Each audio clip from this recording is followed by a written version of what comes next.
and to provide for the review of investments in Canada by non-Canadians that could be injurious to national security.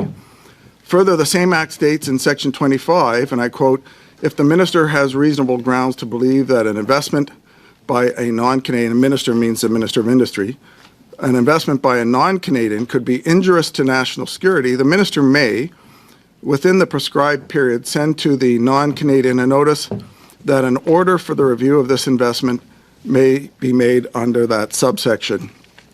The Act further defines a state-owned enterprise as, quotes, "an entity that is controlled or influenced directly or indirectly by a government or agency."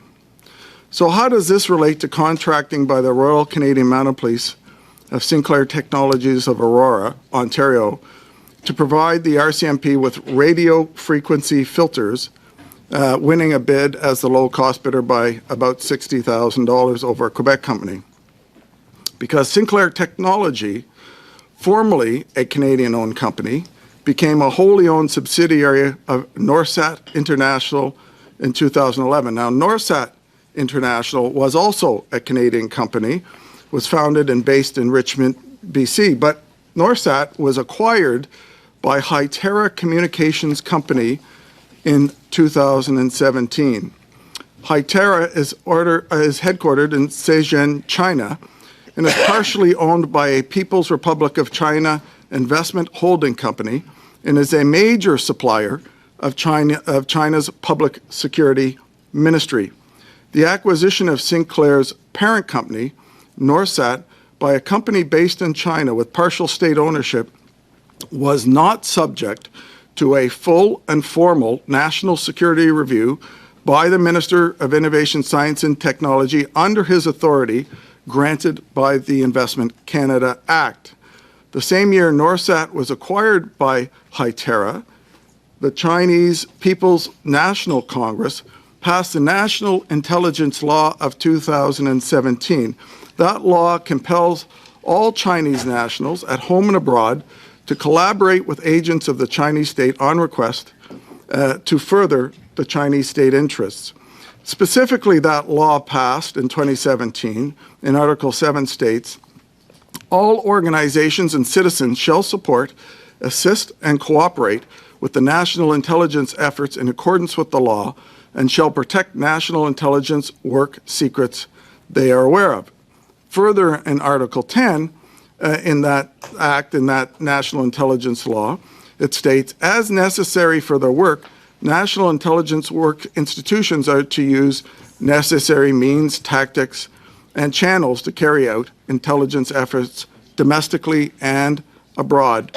That means all Chinese headquarter businesses are an extension of the Communist Party of China's intelligence and espionage network as required by their domestic law. In February of this year, the United States Justice Department filed 21 charges against Hytera for stealing mobile radio telecommunications technology from Motorola. In November, President Joe Biden signed legislation to prevent Hytera and other Chinese companies such as Huawei Technologies that have been deemed security threats from receiving new equipment licenses from U.S. regulators. U.S. Public Safety and Homeland Security Bureau published a list of communications equipment and services that are deemed to pose unacceptable risk to the national security of the United States or the security and safety of United States persons. The U.S. FCC has listed video surveillance and telecommunications equipment produced by Hytera Communications Corporation used for the purpose of public safety, security of government facilities, physical security surveillance of critical infrastructure, and other national security purposes, including telecommunications or video surveillance services provided by such entity using such equipment from Hytera. It's banned in the United States. That's all public information. It took me about 5 minutes to figure this stuff out and find it. Yet the Liberal government did not use its authority under the Investment Canada Act to ban Hytera and its subsidiaries from bidding and receiving government contracts, nor have the Liberals conducted a full and formal national security review of Hytera's ownership of these Canadian assets. So to summarize, The RCMP awarded to a company owned by Chinese government state interests over a Quebec-based company and owned company with Canadian technology a contract to supply sensitive hardware for the communication systems of the RCMP, whose parent company has been blacklisted and charged for espionage and stealing secrets in the United States. The Liberal Minister of Industry never conducted a formal national security review of the takeover of the company, the parent company of Sinclair and Norsat by the Chinese-based company Hytera. Let's remember that the Investment Canada Act defines a state-owned enterprise, quotes, as an entity that is controlled or influenced directly or indirectly by a government agency. Clearly, Norsat and by extension, Sinclair meet that definition. And also remember that the Act gives the Minister the power, and I would argue the responsibility, to seek a formal, full national security review of the takeover of a Canadian company by a state-owned enterprise, and in particular, companies based in the telecommunications industry in Canada.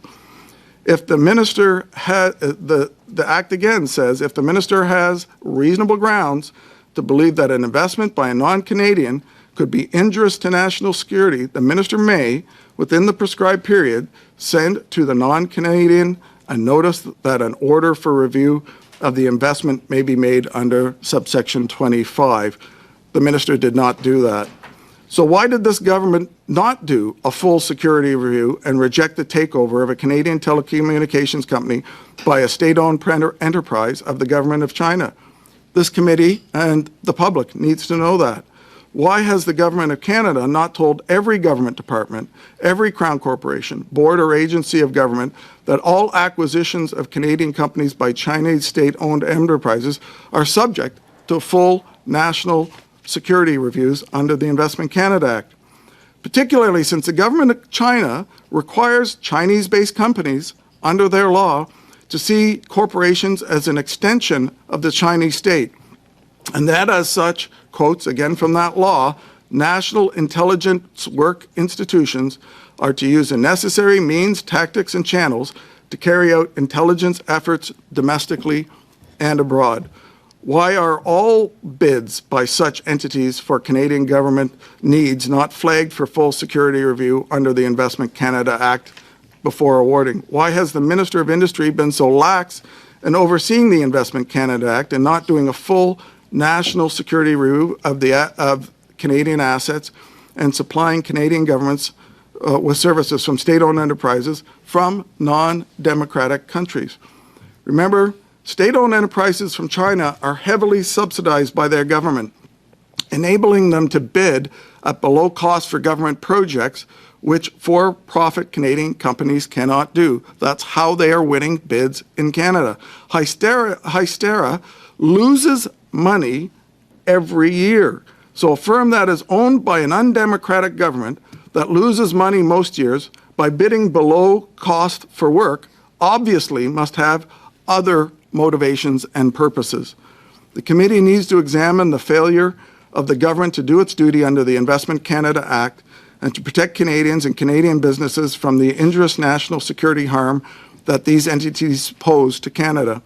Canada's security is a serious and urgent concern when it comes to established pattern of this government issuing sensitive contracts to Chinese state-owned enterprises, as it did in 2021 when the Liberal Global Affairs Minister awarded another Chinese state-owned enterprise a contract for providing sensitive security equipment to all of Canada's missions abroad. And this follows the Liberal government's issues around China's access to Canada's sensitive biological lab work in Winnipeg and its exclusive contract at the beginning of COVID pandemic to acquire only COVID vaccines from the Chinese government company called CanSino, which this company has done some study on.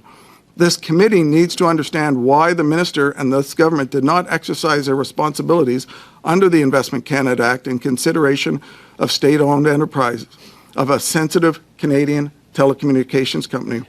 The committee needs to examine why the RCMP and our senior law enforcement agency in Canada was not advised by the Minister of Industry, the Minister of Public Safety, and the Minister of Procurement to not utilize these Communist Party of China-controlled companies for their needs. This is an urgent matter, and why I have brought forward the motion, which we have just distributed, for immediate hearings on the RCMP contracting with a company that is compelled under China's national intelligence law to use every tool to spy on foreign nationals and acquire information, data, and technology they can for the People's Republic of China government. That the Minister of Industry has not utilized his power and responsibility under the Investment Canada Act to prevent Canada and Canadians from injurious harm bears examination. So with that, I will read. It's a very long motion, Mr. Chair, but if you will, I will read the motion. That this committee, pursuant to Standing Order 1082, undertake a study concerning the contract awarded to Sinclair Technologies, which is owned by Norsat International, a subsidiary of Chinese telecommunications firm Hytera, a partially state-owned enterprise by the Communist Party of the People's Republic of China, to build and maintain a radio frequency filtering system for the Royal Canadian Mounted Police. Whereas China's People's National Congress passed the National Intelligence Law in 2017 to compel all Chinese nationals at home and abroad to collaborate with agents of the Chinese state on request to further Chinese state interests by prolonging confidential data and engaging in compromise of infrastructure around the world. And whereas a Quebec firm with Canadian technology was not selected in the bidding process by the RCMP, and whereas the acquisition of Norsat by Hytera in 2017 did not undergo a full and complete national security review, and in Section 2 of the Canada Investment Act requiring the protection of Canada's national security was ignored by the government, and whereas the Canada Investment Act further defines state-owned enterprises as an entity that is controlled or influenced directly or indirectly by a government or agency, and whereas A, the committee hold the necessary number of meetings to examine in detail how the Canada Investment Act process failed national security, that this study is prioritized by the committee and the first meeting to take place Tuesday, December 13th and Wednesday, December 14th. B, the committee invite 1, the Honourable François-Philippe Champagne, Minister of Innovation, Science and Industry. 2, the Honourable Marco Mendocino, Minister of Public Safety. 3, the Honourable Helena Jacek, Minister of Public Services and Procurement. 4, the Honourable Carla Coltrou, former Minister of Public Services and Procurement and Accessibility. 5, the Royal Canadian Mounted Police Commissioner Brenda Lucky. 6, Royal Canadian Mounted Police Assistant Commissioner Rhonda Blackmore. 7, Jody Thomas, National Security and Intelligence Advisor to the Prime Minister. 8, senior officials of the Communications Security Establishment. 9, senior officials of the Canadian Security Intelligence Service. And 10, Amy Chan, President of the Chief Executive Officer of Sinclair Technologies. C, the committee order the production of all relevant briefing notes, memorandums, and documents which are in the possession of the Department of Industry, Department of Public Works and Government Services, the Department of Public Safety and Emergency Preparedness, the Royal Canadian Mounted Police, the Communications Security Establishment, and the Canadian Security Intelligence Service, provided that 1, these documents shall be deposited with the Office of the Law Clerk and Parliamentary Counsel in both official languages within 4 weeks of the adoption of this order. 2, a copy of these documents shall also be deposited with the Office of the Law Clerk and Parliamentary Counsel in both official languages within 4 weeks of the adoption of this order, with any proposed redaction of information which, in the government's opinion, could reasonably be expected to compromise national security. 3, the Office of the Law Clerk and Parliamentary Counsel shall promptly thereafter notify the Chair whether it is satisfied that the requested documents were produced as ordered, and if not, the Chair shall be instructed to present forthwith, and on behalf of the committee, a report to the House outlining the material facts of the situation.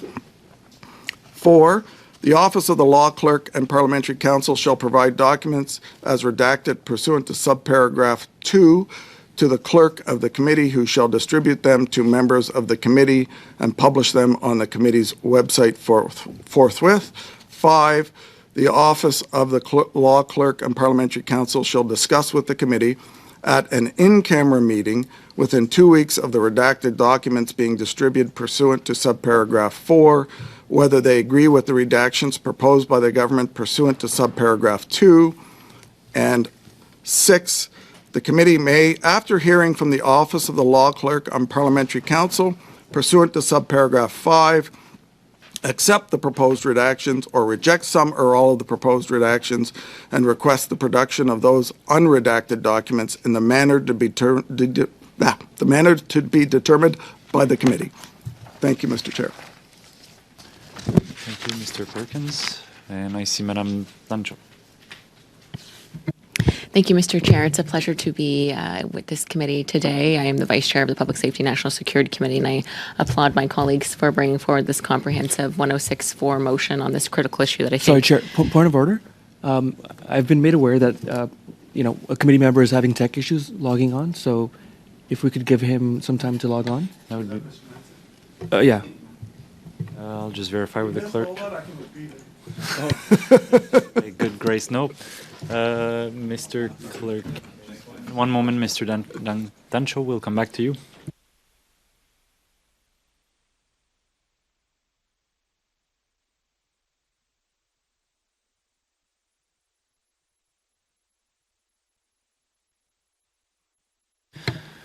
So I hear the IT will look into it and is working with Mr. Massé to make sure that he can join the meeting. So I think we can pursue. I'm hoping Mr. Massé can hear, but Madame Dancho, the floor is yours.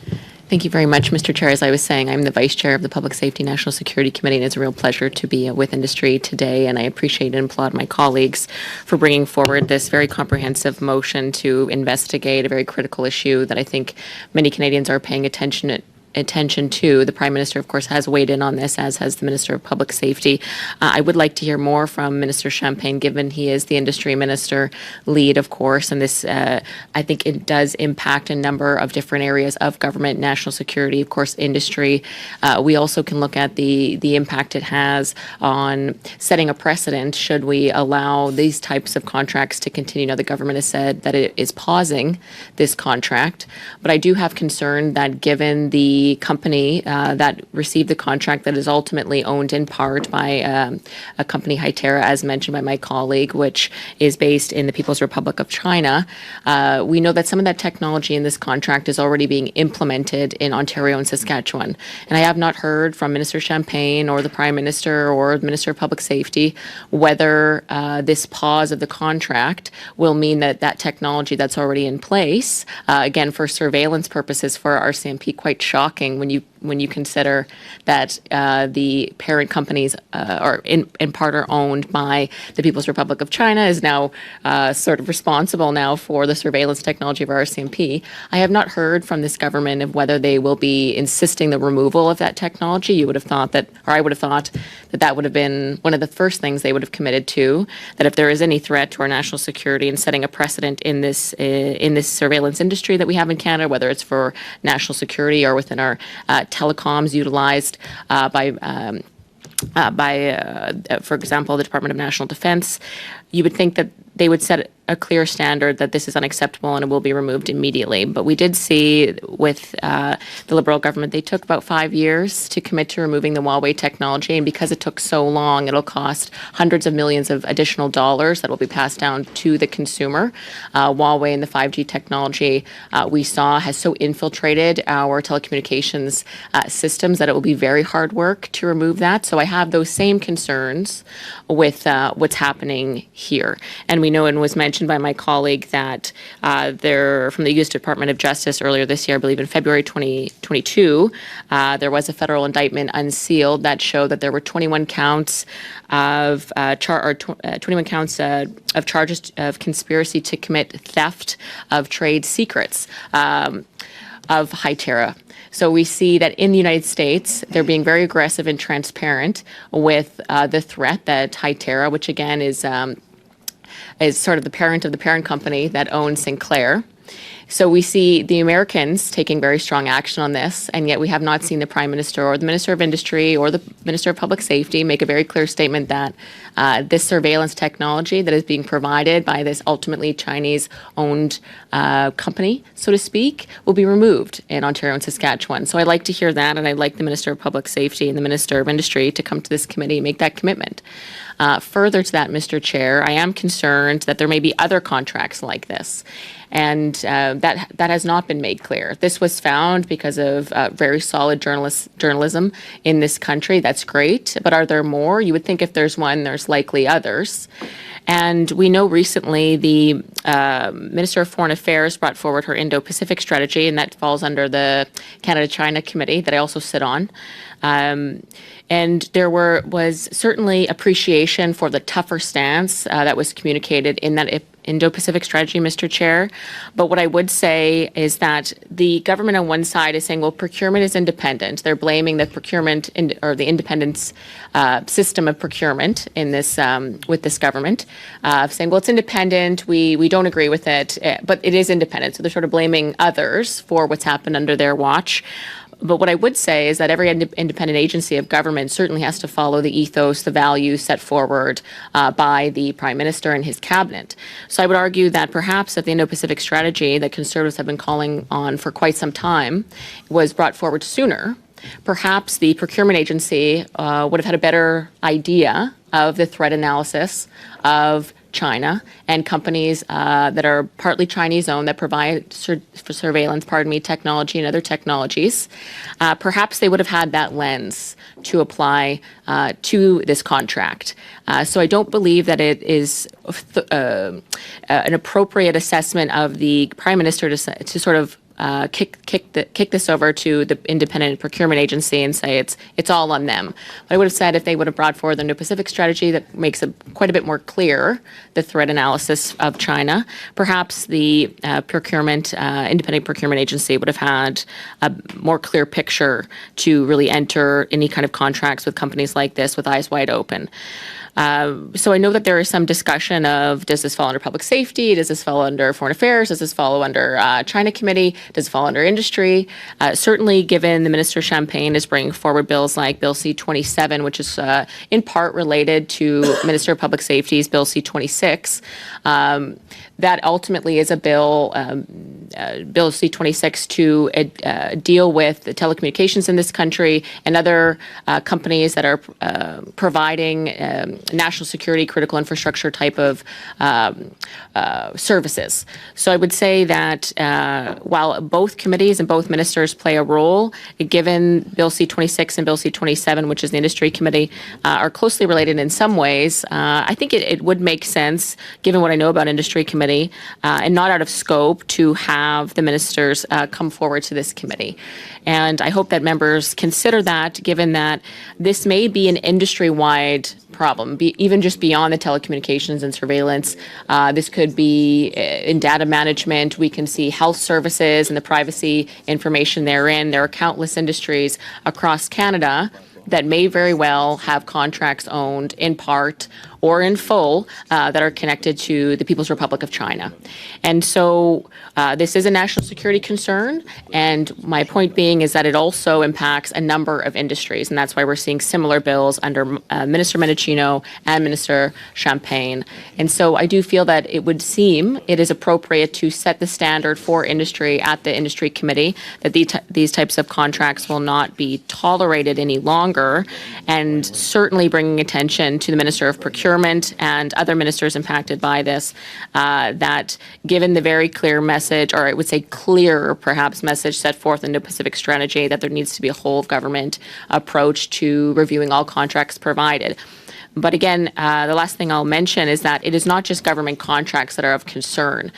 There are other private contracts that are of concern in multiple different industries, or there may be, But it's likely if there's one that got through the procurement vetting process with the Government of Canada, it is very likely there are a number of private entities that have contracts that would impact our national security and that really go across a number of industries. So I appreciate the very comprehensive 1064 motion put forward. I think it certainly is exhaustive.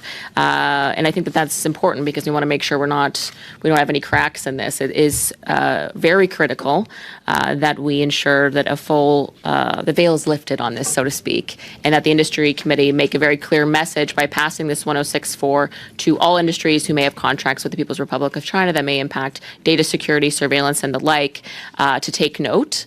And so the industry committee taking a leadership role in that, I think, sends a very, very strong message across industries that are critical to our national security.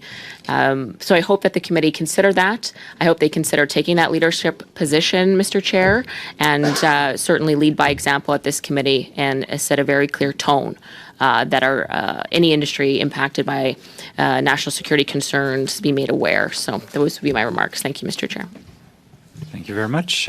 We'll now turn to Mr. Erskine Smith. Thanks, Joel. I really appreciate the public safety critic's intervention. I've appreciated her advocacy from far, but we haven't had an opportunity to work together. I would say I read the media reports and shared concerns, and then I saw the government act quite quickly to suspend the contract. And so I was a bit surprised when we got the 1064 letter, because I was wondering how it was an industry consideration. And when I look at the motion, there's only one witness on that list that is relevant to this committee, and that's the industry minister. And so, I mean, at the end of the day, as I understand the connection to the industry committee here, it's a 2017 transaction pursuant to the Investment Canada Act, and that would be what we would look at here. Colleagues ought to know, if they're unfamiliar with the industry committee, they ought to know that we've studied the Investment Canada Act, not only in general in a previous parliament, but we also, and we tabled a report February of 2021, but we also studied it specifically in relation to a transaction where a mining company was acquired by a company that had a large ownership by a state-owned enterprise in China. So we've looked at this specific issue in relation to the Investment Canada Act on more than one occasion. So I guess I'm struggling with how this is really an industry consideration, given the public safety critic is here because it's a public safety issue. And I don't mind studying this issue as a general principle, but I hope to visit the public safety committee to study the issue and not have the public safety critic visit the industry committee to study it. Thank you, Mr. Erskine Smith. Mr. Williams. So work eventually. Thank you, Mr. Chair. It's a pleasure to be here today to speak to this topic.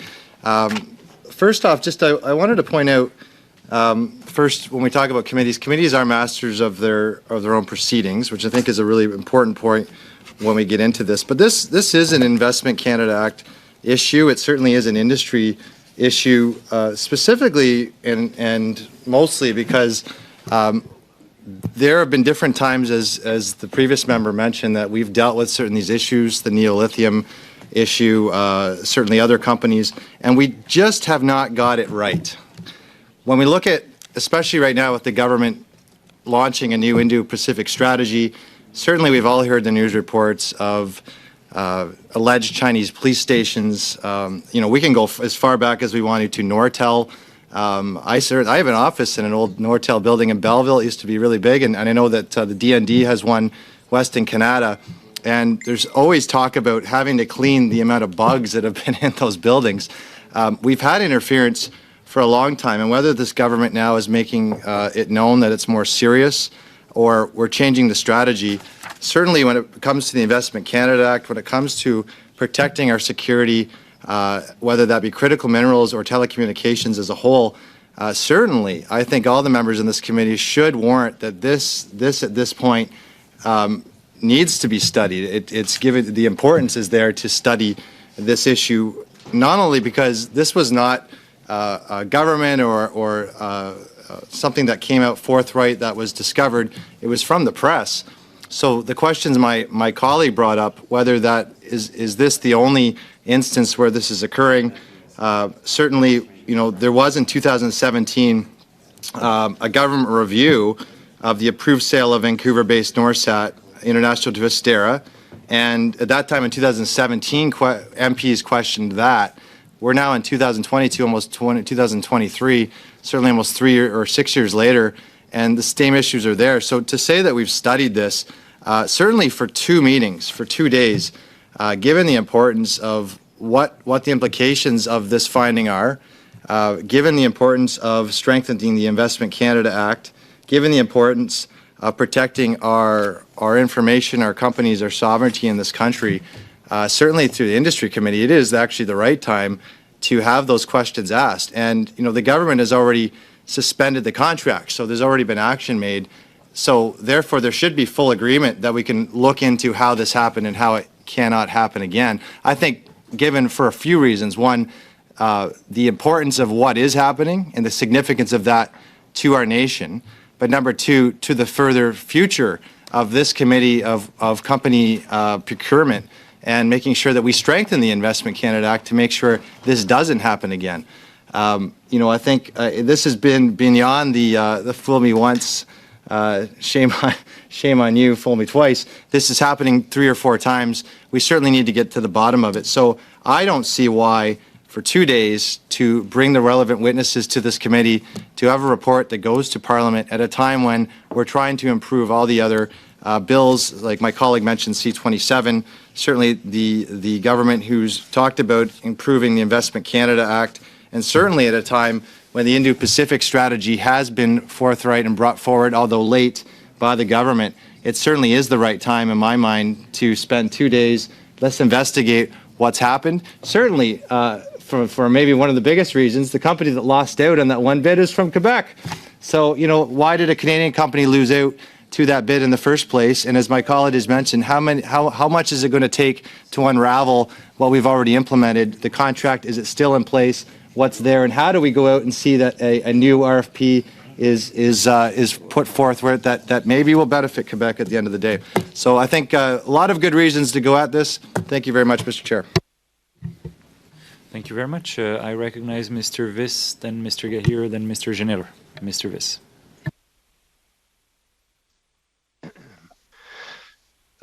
Thank you, Mr. Chair. Can you hear me okay? Yes, we can. Great. Okay. Couple of things are all coalescing at once here and why we're before committee right now. Just in the last, I believe in the last 2 weeks, the Government of Canada came to Vancouver, to my home province, and they outlined that China's assertive pursuit of its economic and security interests, advancement of unilateral claims, foreign interference, and increasingly coercive treatment of other countries and economies have significant implications in Canada. That's the position of the Government of Canada. On December 7th, the Minister of Industry outlined in his departmental explainer of why we need to amend the Investment Canada Act is to grant authority for the minister to extend national security reviews for investment. So since December 1st, the Government of Canada has come forward and said, one, the threat of China in Canada is very real and very concrete. Two, the Investment Canada Act is not strong enough to protect Canadian sovereignty, and that more needs to be done to ensure our sovereignty is protected, both by expanding the powers of the minister and our ability to conduct reviews. I will add a third point that was added. The government of the United States has already acted in a similar fashion against said company in discussion today. So the Government of Canada also outlined that China's rapid and dramatic modernization, and as it becomes more assertive, Canada must step up as a reliable partner in the Indo-Pacific region to promote security and stability. And that brings us to our committee here today. We have an opportunity in good faith with just a few meetings to look very closely at a decision of the Government of Canada, which rightfully so they recognized needed to be looked at, and they took action, but we need to know what was behind those decisions. And we need to make sure that we do better as a country to stop awarding contracts to companies with ties to the People's Liberation Army or the government of China. We can do better, and this committee has a direct responsibility to look very closely at what took place. Announcements aren't enough. This committee can lead towards concrete actions and better protection of Canadian sovereignty. And I will note, as a British Columbian, there was a reason why the government came, obviously, to British Columbia, because BC is the gateway to the Indo-Pacific region. And I will say, as a British Columbian MP, these concerns are very top of mind for many people, both in the integrity of our institutions and our economy. And they want industry committee to be looking closely at these things. So I think all committee members should work very closely together. Let's do a quick study. Let's improve the way we protect Canadian sovereignty. We have a duty. Thank you, Mr. Speaker. I should say, Mr. Chair. Thank you, Mr. Viss, for the promotion this morning. I'll turn to Mr. Gahir. Thank you. Great. Thank you, Chair. It's great to be back at the committee. So I tend to agree with my colleague, Mr. Erskine-Smith. When we received wind that this motion is coming to committee, the first question that comes to mind is why Indu? Why is it coming to Indu? Right? There's other committees that it could go to.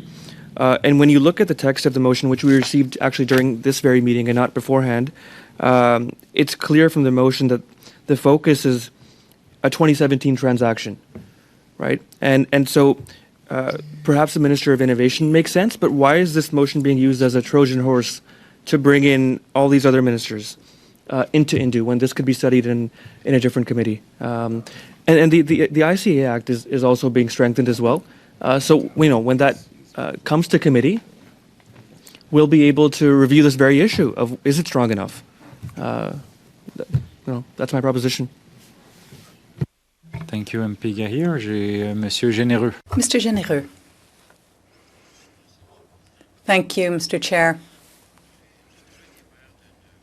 I was the mayor of a city at one time, and at that time, we implemented a procurement policy that allowed us to purchase locally. Now, we have a situation here where there were two companies, one from Quebec, one that was Chinese. They were in competition, but the difference in the bids was about $60,000, and the bid went to the lowest bidder. Now, given the differences between these two bidders, and given the importance of the contract, it is absolutely essential that we be able to ask questions of the ministers on this list in order that we understand the process that was used that allowed this contract to be allowed for such a small amount difference in the bidding amounts, and especially when it concerns issues of security, national security. And I would invite all the members of this committee to consider this. If the Quebec company was able to offer these services, to offer the RCMP, that means that we have the necessary technology to do this work here in Canada. And therefore, we should be putting questions to the minister. How is it that in Canada, we do not enable the purchase of Canadian technology, and if we're not doing that, how are we advancing in technology? I think these are important issues to raise. So we have a number of people on the list here.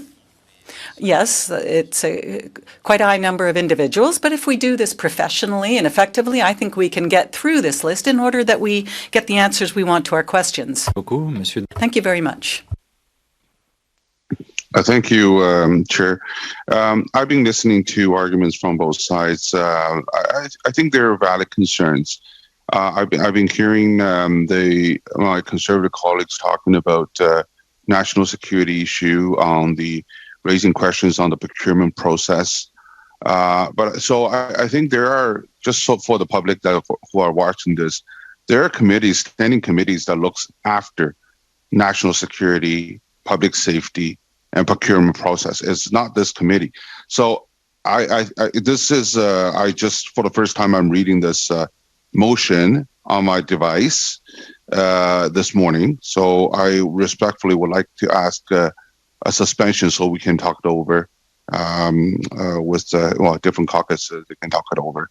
So I respectfully ask for a short suspense, short break. so we can talk this over. Thank you, Mr. Dung. Given the lengthy nature of this motion, the fact that that committee members received it only today during this committee, I am inclined to suspend for a few minutes for people to get a sense of where they stand on this. So, meeting suspended for a few minutes.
Merci. Thank you, Mr. Chair. This is a rather complex situation. It's making many of us uncomfortable. I'm talking about the contract, and I think we all understand that we have to get to the bottom of this and understand what happened. However, we're not ready to be able to undertake this full study for various reasons, some of which were released. So I'm going to suggest a compromise motion. I'd like to open up the study.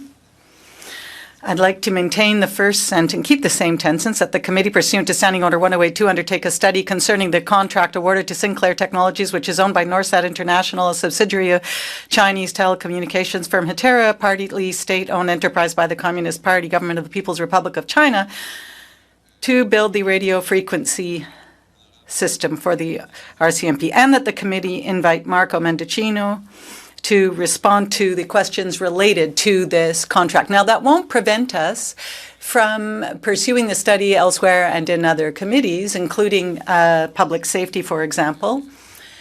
And it won't preclude further studies. But for now, I think that we should invite Marco Mendicino, and then there be a second motion. Mr. Lemire, first.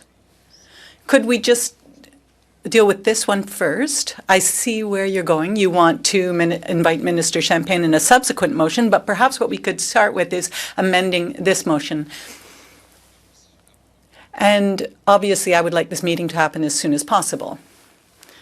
You mean Minister Champagne? I mean with both Minister Mendicino and Minister Champagne.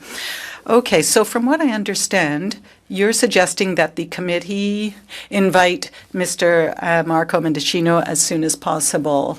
Has everyone understood the amendment that Mr. Lemire was proposing rather?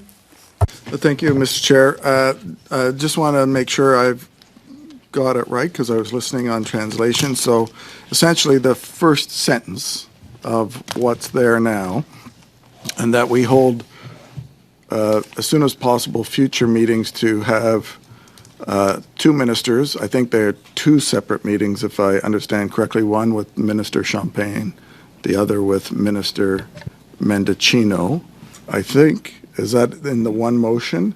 Mr. Perkins, just from from what I understand and from the discussions that we've had, and what Mr. Lemire is suggesting is that we amend the current motion solely for Mr. Mendicino, and then it's the intention of Mr. Lemire to bring another motion to invite Mr. Champagne. So why wouldn't we just do it in one motion?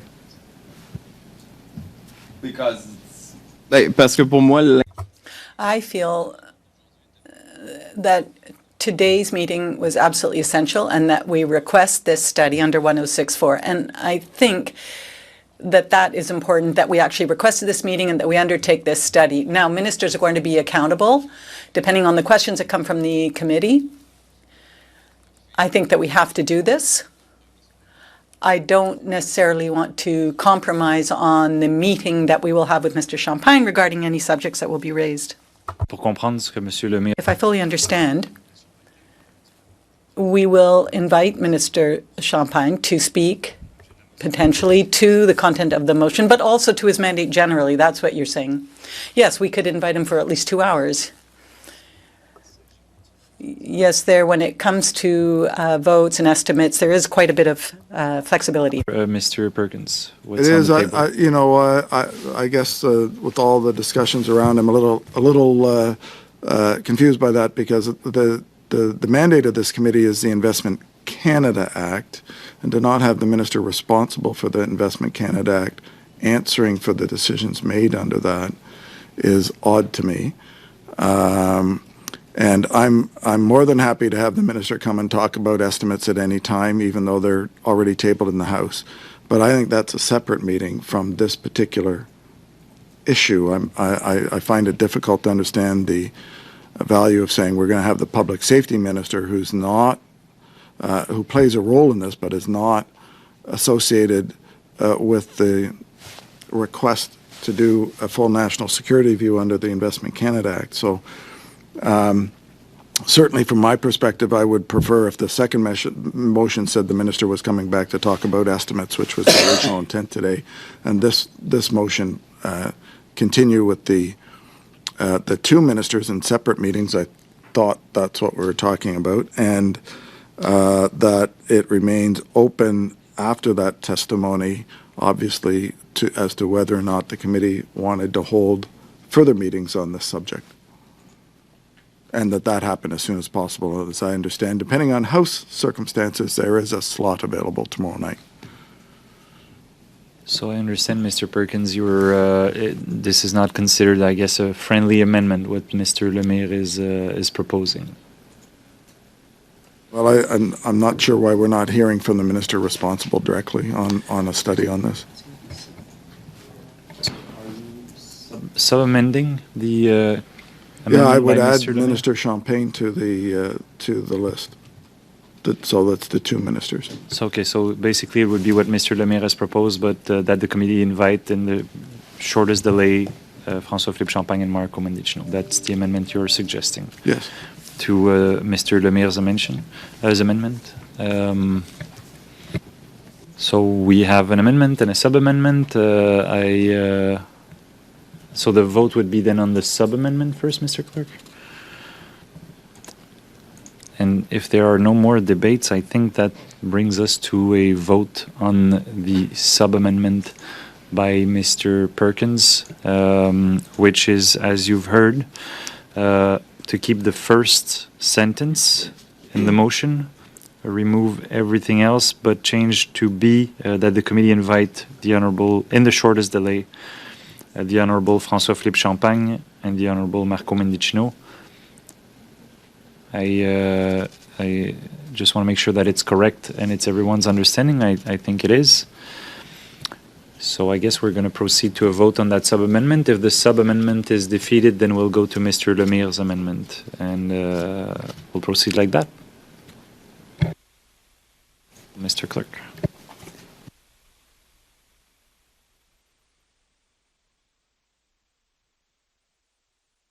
Just to be clear, that's what I meant. We do a vote on the sub-amendment and then a vote on the amendment.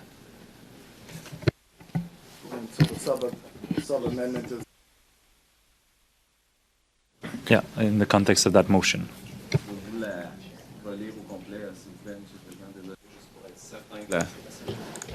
Could you please reread it so that I can make sure we all understand? I mean, perhaps the second motion will end up being obsolete. As I understand it, and correct me please if I'm wrong. Bon, alors, ouais, que le comité. So that the committee, pursuant to Standing Order 1082, undertake a study concerning the contract awarded to Sinclair Technologies, which is owned by Norset International, subsidiary of Chinese telecommunications firm Hytera, a partly state-owned enterprise by the Communist Party government of the People's Republic of China, to build and maintain a radio frequency filtering system for the Royal Canadian Mounted Police, and that the committee invite, within the shortest delay possible, the Honourable François-Philippe Champagne, Minister of Innovation, Science and Industry, and the Honourable Marco Mendicino, Minister of Public Safety. That would be the sub-amendment being proposed by Mr. Perkins. May I ask a question? Just so I understand. Normally, when you undertake a study, you invite a minister only once, right? So if you invite him sooner or her sooner than later, then you can't invite the minister back. So if we learn other things, if other things arise, whether it be through the study or through the media, we can't invite that minister back, can we? Because he will have already come here.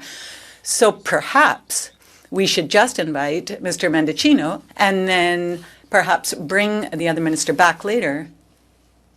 Well, it is possible, actually, to invite a minister back during a study.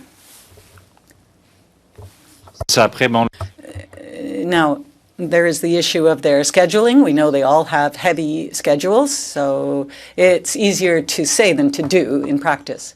So generally, then, they don't tend to come back, do they? They come the first time, and then it's hard to get them back. So perhaps we should keep that as a possibility. Well, I'm going to stop talking now, and we'll move on to the vote on the sub-amendment, which does include Mr. Champagne. Okay, I'll start with Mr. Perkins as a sponsor of the sub-amendment. So, Mr. Perkins. In favor. Mr. Williams. In favor. Monsieur Généreux. En faveur. Mr. Viz. In favor. Mr. Fillmore. Against. Mr. Dong. No. Mr. Erskine Smith. No.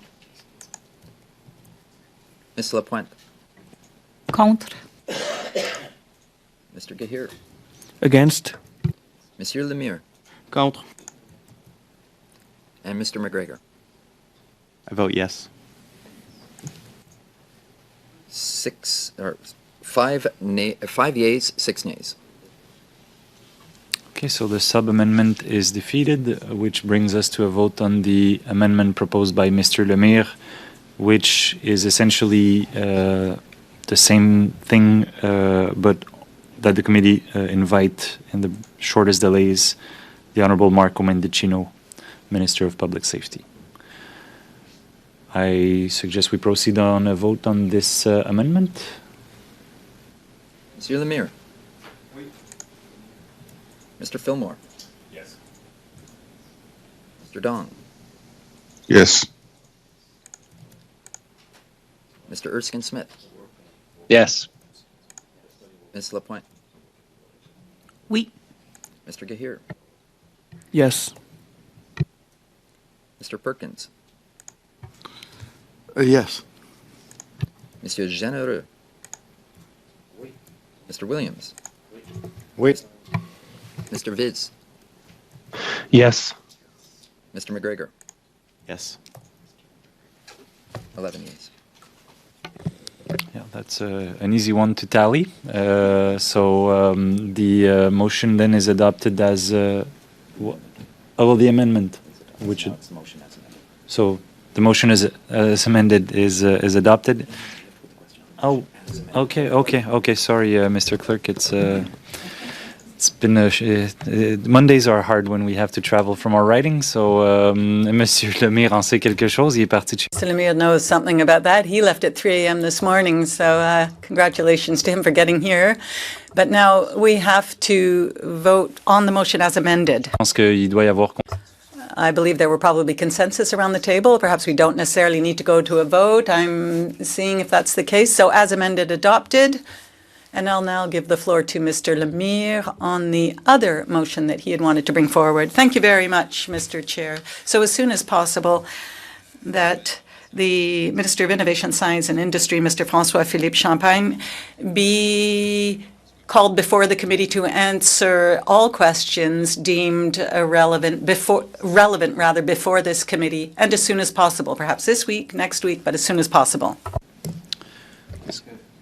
Que tout le monde, oui, c'est ça, Monsieur Généreux propose le 25 décembre. On the 25th of December? Oui, je suis sûr que Monsieur Champagne serait. I'm sure Mr. Champagne would be available. He's a pretty hard worker. Est-ce que tout le monde a bien compris les. Has anyone understood what was put forward in the motion before the committee, that is to invite Minister Champagne? Do I need a vote on this? If there's no debate and no one is opposed, then the motion is adopted. And I believe the terms are quite clear. Mr. Clerk, yes? Fantastic. Question de clarification. Just a question of clarification. Are we in camera? Do we need to open? We are not in camera. Oh, what would you like to reopen the meeting? No reason. I didn't realize it was a public meeting. So if there is nothing else on the committee's agenda. Thank you, Chair. I just want to quickly ask Sebastian to call the industry minister. Is there any topic or a parameter, like, or are we just we're inviting him to talk about everything about his ministry? Le seul.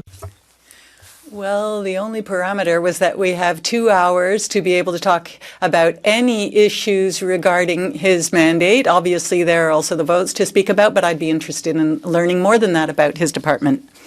And I'm sure it will give him great pleasure to come here. He sent his regrets about not being able to come here this morning, so we will invite him to come before the committee as soon as possible. pursuant to the motion we just adopted. So thank you for your collaboration, good work, and the meeting is adjourned.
Thank you.